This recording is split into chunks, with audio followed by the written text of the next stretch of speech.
오늘은 고린도전서 15장을 통해서 육체의 부활이라는 제목으로 함께 은혜 나누도록 하겠습니다.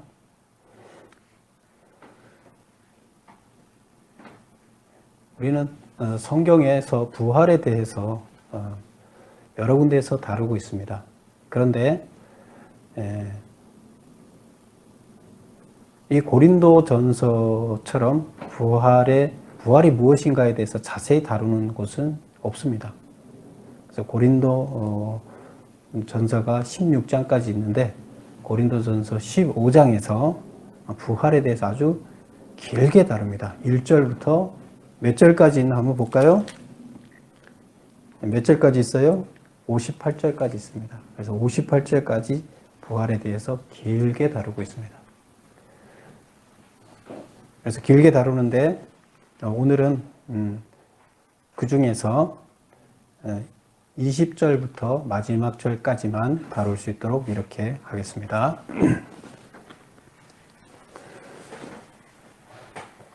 우리가 어려운 일들이 우리 앞에 많이 닥칠지라도 그것을 견뎌낼 수 있는 것은 뭘까요?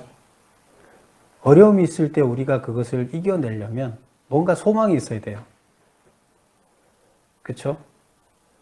어떤 고난이 있더라도 뭔가 소망이 있으면 기쁨으로 어렵더라도 좀 참고 그것을 인내할 수가 있어요. 그런데 소망이 없으면 그걸 견뎌내기 어렵습니다. 그럼 우리 그리스도인들이 만약에 본문에서 나온 것처럼 부활이 없다고 하면 우리 그리스도인들은 세상에서 가장 불행한 자예요. 뭐 하지 말라는 거 너무 많죠. 우리 뜻대로 살지 말라고 그러죠. 근데 그렇게 살다가 부활이 없고 아무 부활에 대한 소망이 없다 그러면 어려움만 당하고 그냥 죽는 거잖아요. 그런데 그 모든 어려움이 있더라도 그것을 다 평생 동안 어려움이 있더라도 감내할 수 있는 것은 뭐냐 하면 그것보다 더 큰 소망이 있기 때문이에요. 부활이 도대체 뭔지, 부활 이후가 어떤지를 우리가 알게 되면 사실 우리가 이 땅에서 고난당하는 것, 이 땅에서 어려움 당하는 것은 아무것도 아닌 거예요. 하나님께서 사도 바울을 부르시고 바울을 불러서 천국을 보여주셨어요. 사도 바울이 천국을 구경하고 나서 완전히 틀려졌죠. 그래서 이 땅에서 가지는 모든 유익들을 다 사도 바울은 그냥 아무것도 아닌 걸로 그렇게 생각을 했습니다. 그럼 도대체 부활이 뭘까요? 부활 이유는 도대체 어떻게 될까요? 오늘 본문을 다뤄보면서 그 이야기를 한번 깊이 있게 생각해 보도록 하겠습니다. 우선 오늘 본문을 크게 제가 두 파트로 이렇게 나눠놨습니다. 첫 번째 파트는 20절에서 34절까지 나와 있는 이야기인데 첫 번째 파트는 무슨 이야기가 있냐면 12절을 한번 볼까요? 12절에 보면 그리스도께서 죽은 자 가운데서 다시 살아나셨다 전파되었거늘 너희 중에서 어떤 사람들은 어찌하여 죽은 자 가운데서 부활이 없다 하느냐. 부활이 없다고 얘기를 해요. 사람들이. 예수님은 살아나셨어요. 죽었다가 살아나셨어요. 그래서 그런 얘기를 전파했는데도 불구하고 누가 부활이 없다고 지금 주장하는 거예요? 고린도 교회의 교인들 중에서 지금 이거 고린도전서는 고린도 교인들한테 편지를 쓰는 거잖아요. 근데 왜 편지를 써요? 고린도 교회에 문제가 생겨서 이런 문제가 생겨서 그 문제 하나하나에 대해서 어떻게 해야 할지를 편지를 쓰고 있어요. 지금 부활에 대한 부활에 대해서도 잘못 생각하고 있어요. 그래서 거기에 대해서 사도 바울이 편지를 써서 잘못된 것을 수정해 줍니다. 근데 지금 그 잘못된 게 뭐냐 하면 죽은 자 가운데 부활이 없다. 부활이 없다는 거예요. 여러분은 부활이 있다고 생각을 하세요? 교회 다니기 전에 부활이 있다고 생각하셨어요? 교회 다닌 다음에 구원받았다 생각하면서 부활이 확실히 있다고 생각하세요? 고린도 교인들 중에는 부활이 없다고 생각하는 사람이 많다는 거예요. 사도 바울이 부활이 있다고 전했는데도 불구하고 없다고 생각한다는 거예요. 그러면 심각한 문제인 거잖아요. 그래서 지금 20절에서부터 34절에 오늘 다룰 이야기는 부활이 없다고 하는 자들에 대해서 바울이 변론을 합니다. 부활이 없다고 생각하는 사람들에 대해서 부활이 있다고 이제 변론하는 이야기가 나오고, 그 다음에 그 35절부터 끝에까지 58절까지 이야기는 35절을 한번 볼까요? 누가 묻기를 죽은 자들이 어떻게 다시 살아나며 어떠한 몸으로 오느냐 하리니, 또 이제 부활이 없다고 하면서 부활이 없다는 전제 하에서 어떻게 보고 또 무슨 질문을 하냐면 어떤 몸을 입고 부활하느냐고 묻는 거예요. 그럼 부활한다 그러면 우리 몸은 다 저기 썩었는데, 우리 선조들 다 땅속에 들어가 썩었는데 그럼 그게 다시 일어난다는 얘기냐? 말이 되는 얘기냐? 화장해서 불에 다 타서 없어졌는데 그게 다시 일어난다는 얘기냐? 하고 질문을 하는 거예요. 그래서 거기에 대해서 답변을 하는 이 두 가지 테마를 가지고 오늘 다루도록 하겠습니다. 그럼 첫 번째 거, 부활이 없다고 하는 자들에 대한 바울의 변론. 1번 문제를 한번 볼까요? 그리스도께서 죽은 자 가운데서 다시 살아나사 잠자는 자들의 첫 열매가 되셨다. 이제 20절에 나오는 이야기인데, 여기서 이제 첫 열매, 이런 얘기를 합니다. 첫 열매. 첫 열매가 무슨 첫 열매예요? 가장 먼저 있었던 부활 사건이라는 거예요. 그래서 예수님이 부활의 첫 번째 부활이 되셨어요. 그러면 우리 이제 이렇게 생각할 수도 있어요. 우리 구약에서 보면 뭐 에녹 같은 사람은 죽지 않고 그냥 하늘로 올라갔잖아요. 그럼 그들은 어떻게 되는 겁니까? 뭐. 또 어떤 사람은 땅속에 3일 동안 죽어 있다가 다시 살아났다는 사람들도 있는데, 시체가 죽어서 죽은 줄 알고 묻어놨는데 며칠 있다가 다시 살아났다. 뭐 그런 사람도 있는데, 근데 그런 부활, 그것은 부활이 아닙니다. 육체적으로 그냥 죽은 것처럼 돼 있다가 다시 육체가 살아난 거예요. 여기서 부활은 전혀 다른 거예요. 그냥 목숨이 떨어지려고 했다가 다시 떨어지지 않은 거하고 예수님이 죽었다가 다시 부활한 거하고는 전혀 틀려요. 개념이 틀려요. 그래서 첫 번째로 예수님이 부활하신 첫 번째예요. 그냥 우리 육체가 죽었다 사는 것은 부활이 아니에요. 나사로가 죽었다고 살았어요. 그건 부활이 아니에요. 부활이 아니에요, 그거는. 그냥 죽었다 사는 거예요. 부활은 전혀 다른 육체를 입어요. 우리 육체가, 이 땅에 있는 우리 육체가 아니에요. 그래서 전혀 다른 거예요. 그래서 첫 열매다. 그러면 첫 열매라는 것은 그 다음에 뭐가 또 있다는 거잖아요. 나머지가 그분과 연합된 모든 믿는 자들은 부활한다는 것을 여기서 예견한 거예요. 그래서 예수님이 부활했다는 얘기는 우리들도 다 부활한다는 얘기를 하는 거예요. 그게 이제 20절에 나오는 첫 열매라는 얘기고, 그럼 첫 열매면 나머지 우리는 두 번째 열매가 된다는 거죠. 두 번째 문제를 보겠습니다.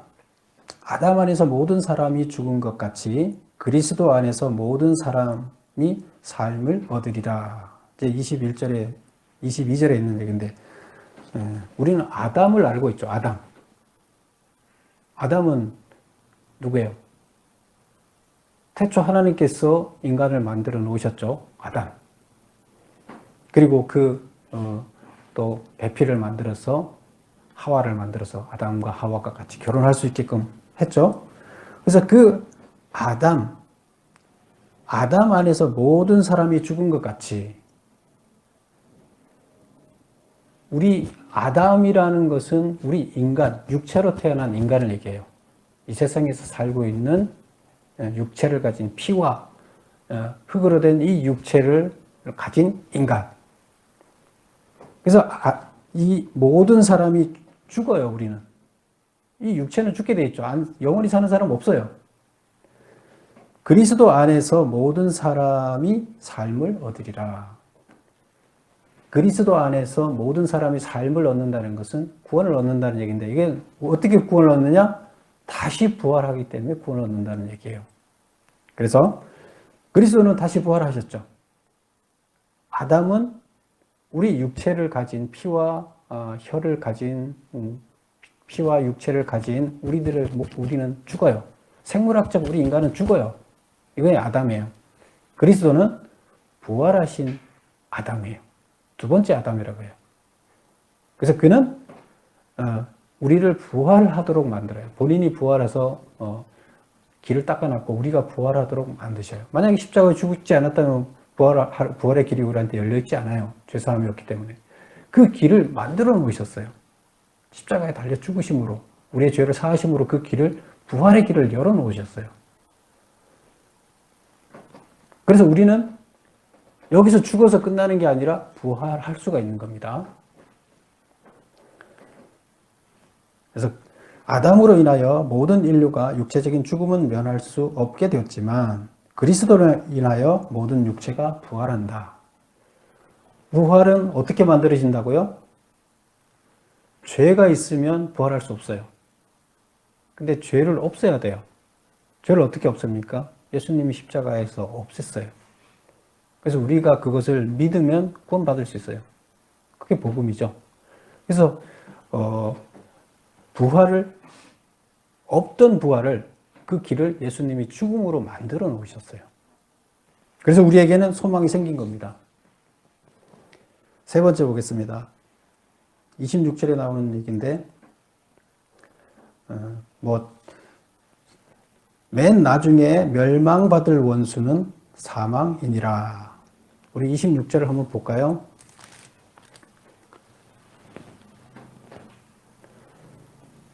(25절부터) 25절을 볼게요. 그가 모든 원수를 그 발 아래 둘 때까지 반드시 왕노릇하리니 맨 나중에 멸망받을 원수는 사망이니라. 26절 말이 무슨 말이에요? 맨 나중에 멸망받을 원수는 사망이다. 부활을 하게 되면 사망이 있어요, 없어요? 원래는 우리가 사망을 해야 돼요, 다. 생물학적인 우리는 사망을 해서 부활이 없으면 우리는 그냥 사망 상태로 그냥 끝나는 거죠. 근데 다시 부활을 하게 되면 우리한테 사망이 있어요, 없어요? 사망이 사라지는 거예요. 그래서 여기서 보면 맨 나중에 멸망받을 원수는 사망이 없어진다는 얘기예요. 멸망받을 원수는 사망이다. 사망이 없어요. 하나님께서 원래 사망을 안 만들어 놨어요. 근데 왜 사망이 만들어졌어요? 죄를 졌기 때문에. 우리가 죄를 안 지면 사망도 없어요.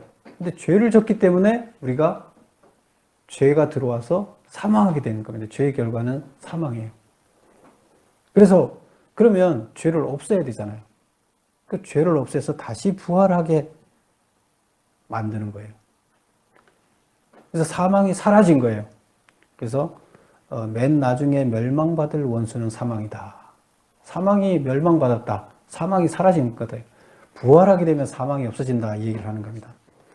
결국 지금 1번, 2번, 3번 지금 20절부터 쭉 나오는 이야기의 내용은 뭐예요? 우리는 예수님이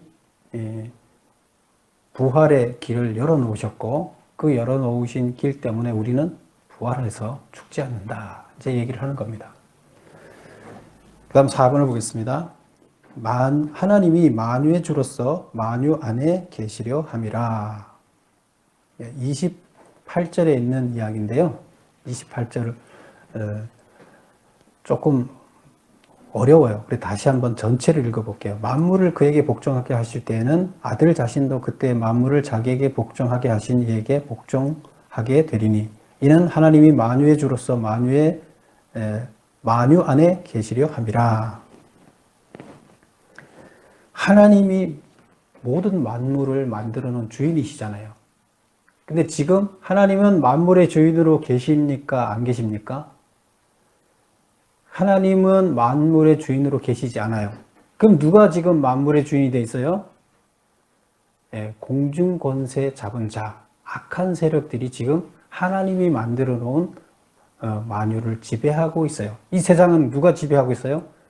악한 세력들이, 하나님이 만들어 놓지 않은 악한 세력들이 지금 악이 선을 누르고 악이 득세해서 이 세상을 지배하고 있어요. 그래서 그것을, 그 악은 뭐예요? 결국 죄예요. 죄. 그래서 모두 사망하게 했어요. 그럼 악이 지배했고 사망이 세상을 장악하고 있어요. 그러면 다시 회복시키려면 모든 게 다시 부활해야 돼요. 근데 그거를 예수님이 모든 사람들이 다 부활하게끔 죄의 문제를 해결하게끔 길을 열어놨기 때문에 그걸 다 믿어서 결국 세상을 장악하게 되면 죄가 사라지게 되는 거죠. 그래서 죄가 사라지게 되면 모든 세상은 다 하나님께 굴복하게 되는 이런 이야기가 되겠습니다. 그래서 결국에 만유의 주로서 만유 안에 계시느니라. 하나님이 다시 아들로 인해서 이 세상을 장악하게 된다 하는 얘기예요. 그렇게 되면 만유의 주가 되는 거고 주인이 다시 회복되는, 주인의 자리를 회복하는 거고 그리고 그 만유 안에 주인으로 통치하게 계신다. 그게 만유 안에 계신다 이런 뜻입니다. 그리스도께서 모든 통치와 권세를 멸하고 나라를 아버지께 바칠 때 하나님은 만유의 주인으로서 만유 가운데 존재하신다. 여기서 뭐 힘과 권력과 뭐 세상에 싸워서 이기고 뭐 이게 아니에요. 어떻게 이기는 거예요, 이게? 죽을 수밖에 없는 죄, 사망을 십자가의 죽음으로써 부활하게 만들어서 이긴다는 거예요. 그래서 모두 다 부활하게 만들므로 인해서 하나님이 다시 하나님 나라를 회복한다. 그런 뜻이 되겠습니다. 그래서 28절까지 이제 보았고요. 그다음에 29절부터 나오는 이야기는 29절부터 34절까지 나오는 이야기는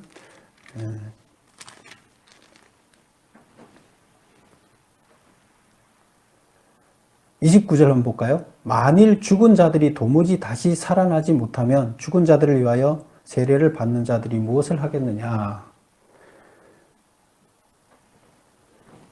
그것 전에 이제 질문을 5번을 읽어보겠습니다. 부활을 믿는 자들과 믿지 않는 자들은 각각 어떤 삶을 살아가고 있는가? 이제 여기에 대해서 다루고 있어요.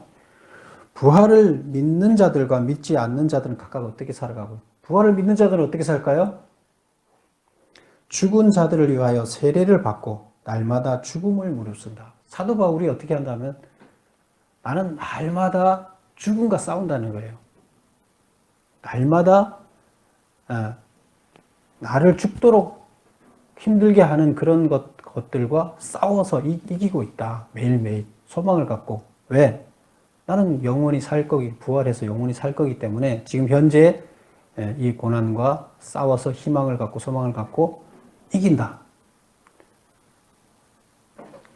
그런데 여기 보면 29절에 나오는 얘기, 죽은 자들이 도무지 살아나지 못하면 죽은 자들을 위하여 세례받는 자들이 무엇을 하겠느냐? 여기서 죽은 자들을 위하여 세례받는 자들이라는 말이 나오는데요. 이것은 좀 잘못된 신앙을 가진 그 이야기인데 그냥 여기서 언급을 하고 있어요. 고린도 교인들 중에서 세례받지 못하고 가족 중에서 누가 죽었어요.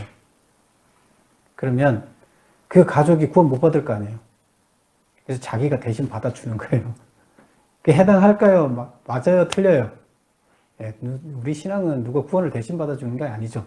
그런데 일부 잘못된 생각을 갖고 이런 행위를 하고 있는 사람들이 있었어요. 고린도 교회에. 근데 사도 바울이 그거를 책망하자는 건 아니에요. 잘못된, 잘된 건 아니지만 책망하자고 쓴 것은 아니고, 여기서 무슨 말을 쓰니? 그 전제가 뭐예요? 죽은 자들이 도무지 살아나지 못한다면, 이런 일을 왜 하겠느냐? 믿기 때문에 한다는 거예요. 죽은 자들이 살아난다고 생각하기 때문에, 부활이 있다고 생각하기 때문에, 그런 죽은 자들을 위해서 세례를 대신 받아주는 거 아니냐. 이제 그런 얘기를 하는 거고요. 그리고 사도 바울은 날마다 자기는 죽는다. 31절 보면 나는 날마다 죽노라. 32절 내가 사람의 방법으로 에베소에서 맹수와 더불어 싸웠다면 내게 무슨 유익이 있겠느냐. 만약에 부활이 없다면 무슨 유익이 있겠느냐. 나는 부활이 있기 때문에 그렇게 한다. 이런 얘기를 하는 거예요. 그 다음에 33절을 볼까요?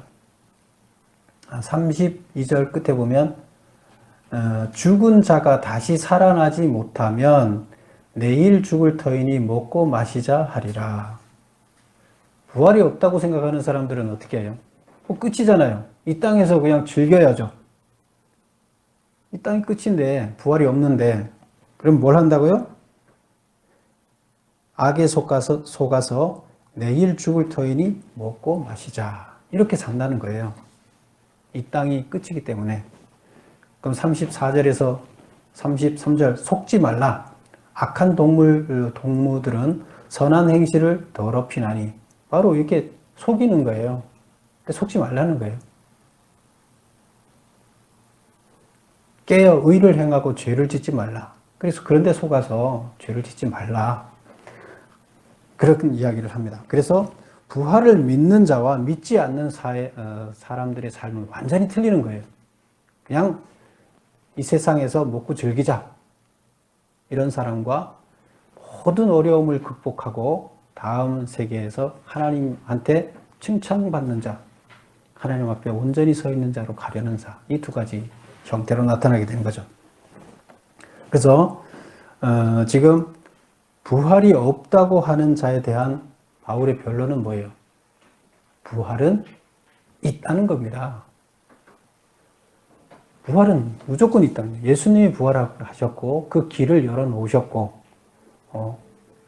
우리들의 길을 열기 위해서 예수님이 부활하신 거예요. 그래서 죄 문제를 해결하고 부활의 길을 열어놨는데 왜 부활이 없다고 하느냐. 그래서 부활이 없다고 막 저렇게 함부로 살지 말고 부활이 있다고 확신하고 선하게 살아라. 이런 얘기를 합니다. 두 번째 단락으로 넘어가 보겠습니다. 두 번째 단락. 몸의 부활에 관한 이야기인데요. 도대체 그러면 부활하면 어떤 육체를 입고 부활할 건 어떤 형체로 부활하느냐 하고 이제 질문을 한 거죠. 6번을 보겠습니다. 너의 뿌리는 씨가 죽지 않으면 살아나지 못하겠고 또 너의 뿌리는 것은 장래 형체를 뿌리는 것이 아니요 다만 밀이나 다른 것의 알갱이 뿐이로되 하나님이 그 뜻대로 저에게 형체를 주시되 각 종자에게 그 형체를 주시리라. 여기서 씨 뿌리는 이야기가 갑자기 나와요. 우리가 씨를 뿌리면 밀알이 어떻게 해요? 밀이 다 씨를 뿌렸는데 밀이 성장하려 그러면 씨가 썩어야 된다. 이런 얘기를 하죠. 그래서 원래 씨가 썩어서 없어져요. 다. 그런데 새로운 형체가 나타나요. 씨하고 똑같지 않아요. 전혀 다른 나무가 나타나는 거죠. 밀의 나무가 나타나는 거죠. 그래서 씨와 나타나는 형체가 틀리다. 이런 얘기를 하고 있어요. 왜 이 얘기를 하는 거예요? 우리 육체를 입은 우리 인간은 어떤 존재냐 하면 씨라고 보는 거예요. 생물학적인 우리 인간의 육체는 씨예요. 씨. 보리씨, 밀씨처럼 씨앗이에요. 그러면 씨앗이 심어져서 썩어서 없어진다는 거예요. 우리 육체는 다 없어진다는 거예요.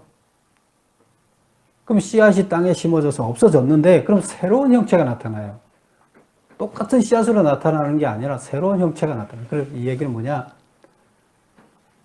하늘나라에서 부활을 할 때는 새로운 형체라는 거예요. 우리 지금 이 육체가 아니라는 겁니다. 그래서 그 이야기를 하기 위해서 씨 이야기를 하는 거예요. 씨는 썩어서 없어지고 우리 육체는 썩어서 없어지는 거예요.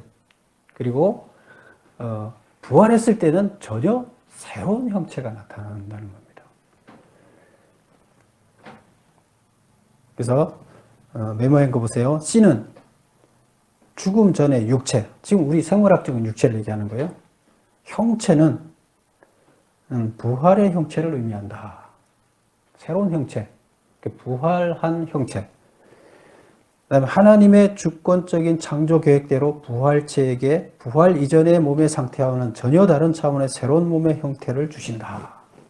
이 이야기를 하기 위해서 밀, 씨 뿌리는 이야기를 하고 그것이 새로운 형체로 자란다는 이야기를 하는 거예요. 아시겠죠?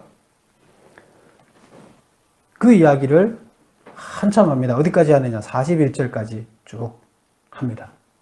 그 다음에 42절부터 이제 나오는 이야기 보면 질문 7번을 보겠습니다. 바울에 의하면 육체의 몸과 부활체의 몸의 차이점은 무엇인가? 바울이 그러면 다르다 그랬는데 그 어떻게 다른가를 지금 여기서 설명을 하고 있어요. 우리 생물학적인 육체 이것과 부활 이후의 형체는 그때 있는 그 형체는 몸은 어떻게 지금의 몸과 부활 이후의 몸이 어떻게 다른가? 42절 한번 읽어보겠습니다. 42절부터 44절까지 죽은 자의 부활도 그와 같으니 씨와 같다는 거예요. 썩을 것으로 심고 썩지 않을 것으로 다시 살아난다. 우리 지금 육체는 썩을 씨예요.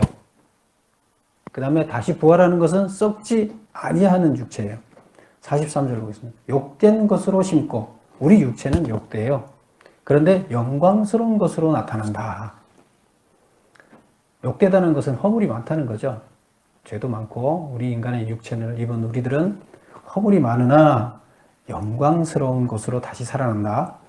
또 우리 인간의 육체는 약한 것으로 심었으나 강한 것으로 부활하는 몸은 강한 것으로 살아난다. 왜? 우리는 지금 질병에 걸리고 뭐하고 다 그러잖아요. 부활한 육체는 질병 이런 게 아예 없어요. 강한 것으로. 그 다음 44절 육의 몸으로 심고 신령한 몸으로 다시 살아나나니 육의 몸이 있은즉 또한 영의 몸도 있다.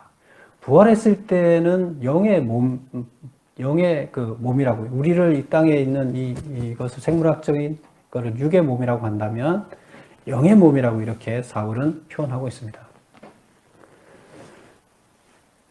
8번을 보겠습니다. 첫 아담의 몸과 마지막 아담의 몸의 차이점은 이제 좀 전에 이제 그 44절까지 봤고요. 그 다음에 45절에서 49절까지 나오는 이야기가 그 아담에 대한 이야기가 또 나옵니다. 45절 한번 볼까요? 기록된 바 첫 사람 아담은 생명이 되었다 함과 같이 마지막 아담은 살려주는 영이 되었나니. 이런 거는 설명을 안 들으면 막 이해하기가 어려워요. 기록된 바 첫 아담은 누구예요? 그냥 우리 성경에 나오는 아담이죠. 아담은 생명이 되었다. 생명을 불어넣어서 그 영을 불어넣어서 살게 된 거죠. 그래서 생명이 되었다. 살아있는 존재가 되었다. 이런 뜻이에요. 하나님이 코에다가 생명을 불어넣어서 살아있는 존재가 되었다. 함과 같이 마지막 아담은 살려주는 영이 되었다. 마지막 아담은 누구예요? 다시 부활한 그리스도를 얘기하는 거예요. 그래서 그리스도는 우리가 다 죽었잖아요. 죄 때문에 죽어서 생물학적으로 다 죽을 수밖에 없는 존재가 됐어요. 근데 그런 자를 다시 부활로 살게 했어요. 그래서 살려주는 영이 되었나니 그러나 먼저는 신령한 사람이 아니요 육의 사람이요 다음에 신령한 사람이니. 그래서 먼저라는 것은 첫 아담은 신령한 사람이 아니고 다음은 예수님은 신령한 사람이다. 47절 첫 사람은 땅에서 났으니 흙에 속한 자이고 첫 아담이죠. 둘째 사람, 둘째 아담은 그리스도는 하늘에 계신다. 48절 무릇 흙에 속한 자들은 저 흙에 속한 자와 같고 무릇 하늘에 속한 자들은 하늘에 속한 자와 같으니. 이거 말이 좀 어렵죠?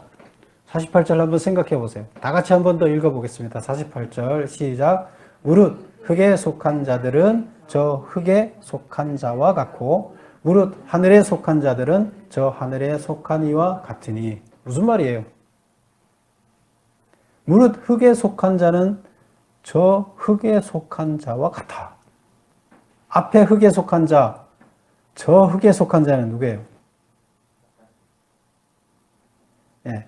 앞에 흙에 속한 자는 누구예요? 우리 인간들.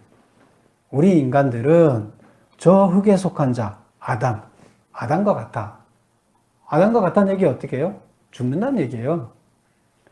그 다음에 두 번째 나오는 거, 무릇 하늘에 속한 자들은 저 하늘에 속한 이와 같아. 무릇 하늘에 속한 자는 누구예요? 속한 자들, 복수죠. 부활하는 성도들이에요. 무릇 하늘에 속하는 자들, 부활하는 성도들은 저 하늘에 속한 이와 같아. 예수님과 같아. 그리스도와 같아. 이런 뜻이에요. 부활한다는 얘기예요. 어렵게 말을 해놨죠. 그러니까 이 땅에서 우리 생물학적 인간들은 사망하나 성도들은 하나님을 온전히 믿어서 하나님과 연합된 자들은 부활한다. 예수처럼 부활한다. 예수님처럼 이렇게 이제 설명을 하고 있습니다. 49절 우리가 흙에 속한 자의 형상을 입은 것 같이 또한 하늘에 속한 이의 형상을 입으리라. 우리가 이 땅에서 이 절차예요. 흙에 속한 형상을 우리가 입었잖아요. 근데 하늘에 속한 형상을 우리가 부활해서 다시 입어야 되는 거예요. 그래서 우리는 그런 소망을 갖고 삽니다. 부활 때문에 그런 소망을 갖고 사는 겁니다.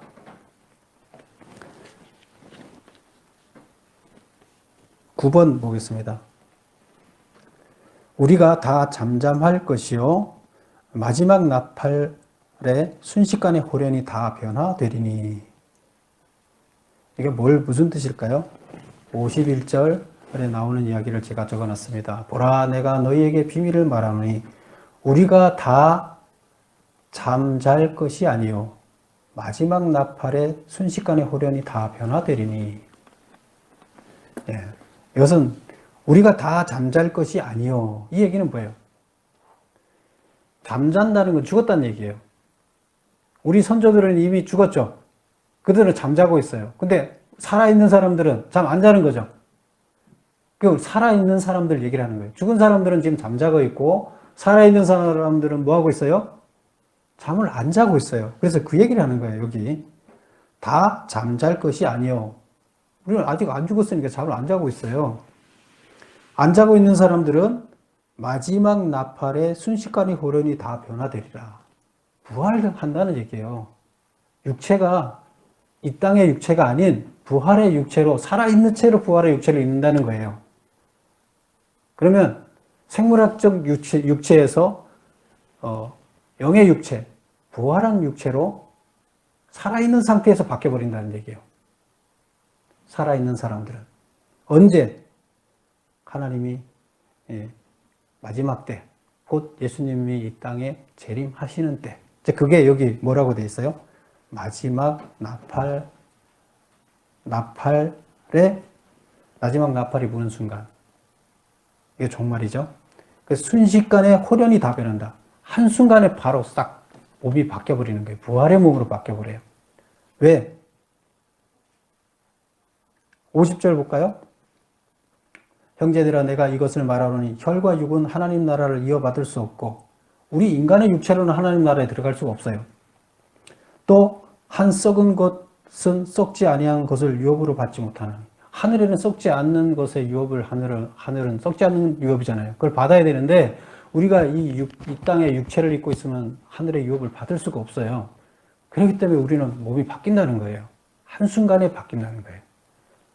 예수님이 이 땅에 오셔서 종말이 오면 순간적으로 우리의 몸은 바뀐다는 겁니다. 이게 뭐예요? 육체 부활이에요. 살아있는 자의 육체 부활. 죽은 자들은 어떻게 돼요? 땅에 있는 육체가 다시 회복된다고요? 아니에요. 전혀 다른 육체가 영의 육체를 입어요. 우리 영이 구분이 돼야 될 거 아니에요. 근데 모습은 예수님의 모습은 부활한 예수님은 이 땅에 있던 모습과 틀려요? 똑같아요? 똑같아요. 그리고 상처도 있어요? 없어요?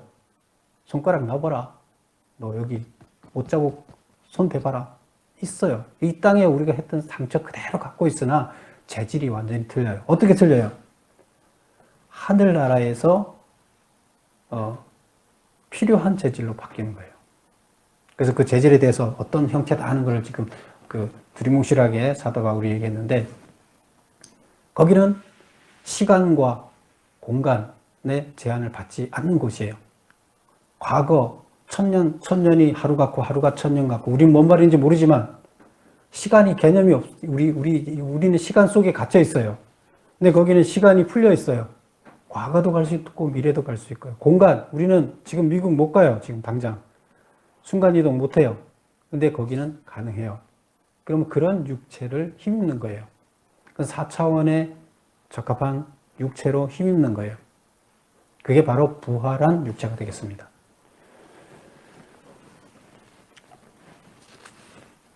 4번, 살아있는 자들이나 죽은 자들이, 9번 마지막에 보겠습니다. 살아있는 자들이나 죽은 자들이 다 그들의 상태와는 상관없이 변화된 몸으로 주 앞에 서게 될 것이다.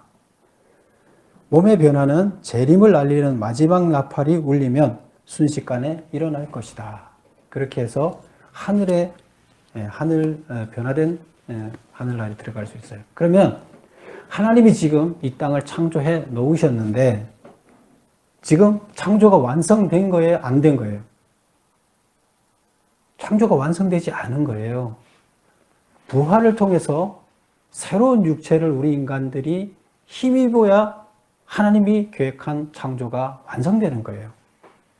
지금 우리는 1차적인 창조 과정에 있고, 이 창조의 완성은 부활을 통해서 이루어집니다. 새로운 육체를 입어야 하나님과 우리가 같이 있는 창조의 완성자가 됩니다. 그럼 우리는 지금 이 땅에 사는 것은 무슨 완성된 땅이에요? 과정이에요. 완성된 곳에 창조의 완성을 이루기 위한 과정에 있습니다. 우리는 훈련 과정에 있습니다. 훈련 과정에서 모든 것을 극복하고 이겨내고 선을 지켰을 때 그곳에 들어갈 수가 있습니다. 우리는 소망이 있어요, 없어요? 부활에 대한 소망을 가져야 됩니다. 완성된 창조 제품으로 가지 못하고 타락해버리면 안 됩니다. 완성된 제품이 우리가 다 만들어져야 돼요. 그리고 하나님 나라의 완성품으로 들어가서 완성된 창조물이 되어야 되겠습니다. 그래서 부활에 대한 소망을 가지면 우리들은 이것이 가능합니다. 여러분, 부활에 대한 소망을 갖고 승리하는 삶을 사시기를 축원합니다. 기도하겠습니다.